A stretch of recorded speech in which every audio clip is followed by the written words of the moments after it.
ಮಹಾಶಿವರಾತ್ರಿಯ ಪ್ರಯುಕ್ತ ಶ್ರೀ ಮಹಾದೇವ ದೇವೇಶ್ವರ ದೇವಸ್ಥಾನ ಕಜೆಕಾರು ಇಲ್ಲಿನ ಪ್ರತಿಷ್ಠಾ ಬ್ರಹ್ಮ ಕಲಶೋತ್ಸವ ಸಂದರ್ಭದಲ್ಲಿ ಪ್ರಸಿದ್ಧ ದ್ವಾದಶ ಜ್ಯೋತಿರ್ಲಿಂಗ ಸಾರ್ವಜನಿಕ ದರ್ಶನಕ್ಕೆ ಕಾವಳಕಟ್ಟೆ ಶಿವಸನ್ನಿಧಿಯಾಗಿರುವ ಪ್ರಜಾಪಿತ ಬ್ರಹ್ಮಕುಮಾರಿ ಈಶ್ವರೀಯ ವಿಶ್ವವಿದ್ಯಾಲಯ ಆಯೋಜನೆ ಮಾಡಿದೆ ಎಂದು ಬ್ರಹ್ಮಕುಮಾರಿ ರಾಜಯೋಗಿನಿ ತಿಳಿಸಿದ್ದಾರೆ. ಅವರು ಬಿಸಿ ರೋಡ್ನ ಪ್ರೆಸ್ ಕ್ಲಬ್ನಲ್ಲಿ ಕರೆದ ಸುದ್ದಿಗೋಷ್ಠಿಯಲ್ಲಿ ಮಾತನಾಡಿದ್ದಾರೆ. ಫೆಬ್ರವರಿ 18ರಿಂದ 23ರವರೆಗೆ ಯಾವುದೇ ಜಾತಿ ಮತ ಭೇದವಿಲ್ಲದೆ ಸರ್ವರಿಗೆ ಜ್ಯೋತಿರ್ಲಿಂಗ ದರ್ಶನಕ್ಕೆ ಅವಕಾಶವಿದೆ.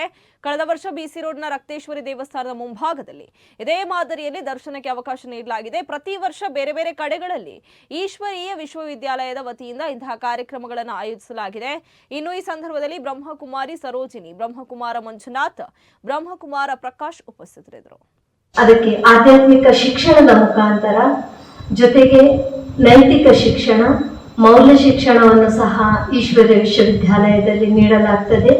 ಯಾವುದೇ ಜಾತಿ ಮತ ಭೇದ ಭಾವ ಇಲ್ಲದೆ ಸರ್ವ ಧರ್ಮದವರಿಗೂ ಉಚಿತವಾಗಿ ಈ ಒಂದು ಆಧ್ಯಾತ್ಮಿಕ ಶಿಕ್ಷಣವನ್ನ ನೀಡಲಾಗ್ತದೆ.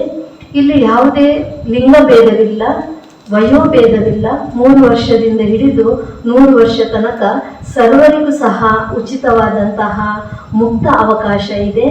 ಯಾಕಂದ್ರೆ ಇಡೀ ವಿಶ್ವದ ಜನಾಂಗ ಸರ್ವ ಮನುಷ್ಯಾತ್ಮರಿಗೂ ಪರಮಾತ್ಮ ಈಶ್ವರ ಒಬ್ಬರೇ ಆಗಿದ್ದಾರೆ. ಅದಕ್ಕೆ ಪರಬ್ರಹ್ಮ ಪರಂಧಾಮ ಪವಿತ್ರಂ ಪರಮಂ ಭವಾನ್ ಪುರುಷಂ ಶಾಶ್ವತಂ ದಿವ್ಯಂ ಆದಿದೇವಂ ಅಜಂ ವಿಭುಂ, ನಿರಾಕಾರ ಜ್ಯೋತಿಯಾಗಿರ್ತಕ್ಕಂಥ ಪರಮಾತ್ಮ ದೇವನೊಬ್ಬ ನಾಮ ಹಲವು ಎನ್ನುವ ಹಾಗೆ ಅಲ್ಲ, ಖುದಾ, ಯೆಹೋವ ಅಂತ ಅನೇಕ ಹೆಸರುಗಳಿಂದ ಕರೆಯಲಾಗ್ತದೆ. ಆದರೆ ಪರಮಾತ್ಮ ಜ್ಯೋತಿ ಸ್ವರೂಪ ಆಗಿದ್ದಾರೆ. ಅದರಿಂದ ಜ್ಯೋತಿ ಅಂತ ಕರೆದ್ರೆ ಕೆಲವರು ಗಾಡ್ ಈಸ್ ಲೈಟ್ ಅಂತ ಕರೀತಾರೆ, ಅಲ್ಲ ಏಕ ನೂರ್ ಅಂತ ಕರೀತಾರೆ. ನೂರ್ ಅಂದ್ರೂ ಜ್ಯೋತಿ, ಲೈಟ್ ಅಂದ್ರೂ ಜ್ಯೋತಿ, ಜ್ಯೋತಿರ್ಲಿಂಗಂ ಅಂತ ಹೇಳ್ಕೊಂಡು ಎಲ್ಲರೂ